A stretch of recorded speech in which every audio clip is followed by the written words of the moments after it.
بلال حبشی رضی اللہ تعالیٰ عنہ کے حوالے سے یہ واقعہ سنا ہے کہ ایک مرتبہ آپ نے نماز فجر کی اذان نہیں دی تو سورج طلوع نہیں ہوا۔ یہ واقعہ کہاں تک درست ہے؟ دیکھیے یہ بالکل من گھڑت واقعہ ہے، یہ کسی نے اپنی طرف سے ایک واقعہ بنا کر لوگوں میں عام کر دیا۔ حدیث کی، سیرت کی، تاریخ کی کسی مستند کتاب کے اندر یہ واقعہ موجود نہیں ہے۔ یہ واقعہ کسی نے اپنی طرف سے بنایا اور پھر ہمارے شعراء نے اس مضمون پر اشعار لکھ کر عوام میں عام کر دیے۔ تو اس طرح کا کوئی واقعہ حضرت بلال حبشی رضی اللہ تعالیٰ عنہ کے حوالے سے منقول نہیں ہوا۔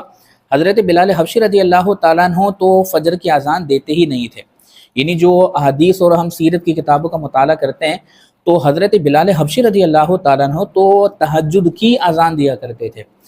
حضرت عبداللہ بن مکتوم رضی اللہ تعالیٰ عنہ نماز فجر کی اذان دیتے تھے۔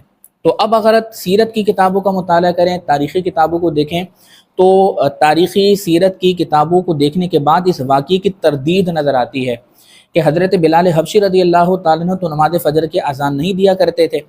تو پھر یہ واقعہ من گھڑت اپنی طرف سے منسوب کرنا کہ حضرت بلال حبشی نے نماز فجر کی اذان نہیں دی، سورج طلوع نہیں ہوا، ایک تو ویسے ہی یہ واقعہ کتابوں کے اندر موجود نہیں، پھر سیرت کی کتابیں یہ بتاتی ہیں کہ حضرت بلال حبشی تو فجر کی اذان دیتے ہی نہیں تھے بلکہ آپ تہجد کی اذان دیا کرتے تھے۔ تو بس خلاصہ یہ ہوا کہ حضرت بلال حبشی رضی اللہ تعالیٰ عنہ کے حوالے سے یہ واقعہ جو منسوب کیا جاتا ہے یہ ثابت نہیں ہے، بلکہ سیرت اور احادیث کی کتابوں سے اس واقعے کی تردید ہوتی ہے۔